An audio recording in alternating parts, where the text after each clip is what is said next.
This lovely little Phase 3 timepiece by John Knibb is a bit of an enigma. It's clearly engraved on the dial plate here.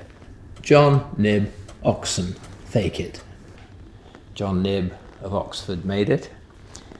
It's got a plaque on the back plate here which says Johannes Knibb, Oxon, fake it. But that covers over a signature, Joseph Knibb, London, fake it. So with the dual engraving of the different names of John and Joseph Knibb, not sure who made it, but nevertheless, it's a lovely little clock, isn't it? So all Joseph Knibb and John Knibb's production is of the highest quality. And although this looks like it's been a joint effort, it's still a beautiful little clock. The lovely pivoted knob handle, high quality, and the lovely cast gilded mount on the curve of the top. On the four corners, here is the front flaming urn finial, and there's the back one. Four beautiful little miniature finials. Aren't they lovely? It's probably a universal case, although it's got the timepiece and doesn't particularly need to let you hear the sound of the striking. It's still got a fret at the top, beautifully pierced with a saw out of ebony, but it's been protected at a later date by a little glass frontage on it. The escutcheon on the 9 side here pivots to come out of the way to allow you the access to put the key in to open the door.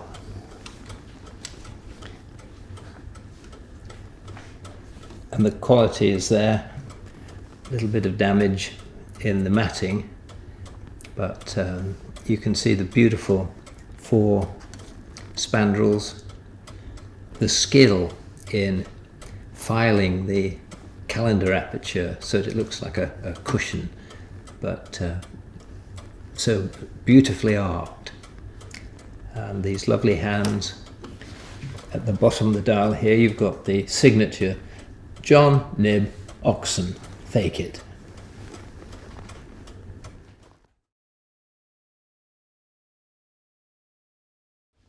An early collector of this clock also managed to find a Knibb token, which he's proudly put in the glass at the back here. And it's been there many years, but the tokens themselves took place because when Charles came back and was restored in 1660, the majority of the currency, particularly the silver currency, had all been melted down by Parliament. And then not issued as currency but given to the troops in payment in ingots, so that all currency tend to have disappeared, and without currency it's very difficult to trade. But to create more currency, Charles didn't have the cash or the silver to melt down to make back into the coinage, and so for quite a long time the shopkeepers and traders were encouraged to make tokens for small quantities of bread or beer, and then they were traded locally, and at the end of a week or a month then all the tokens could be taken back to the clockmaker, and he could then give the trader the full amount in cash, whereas all the trade had taken place with these tokens. So this is a Knibb token mounted in the back plate behind the glass. And if we open the back,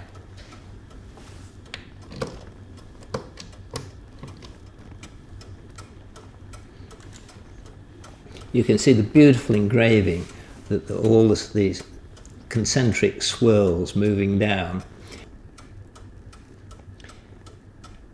You can see the plaque placed onto the face of the back plate, Johannes Knibb, Oxon, fake it.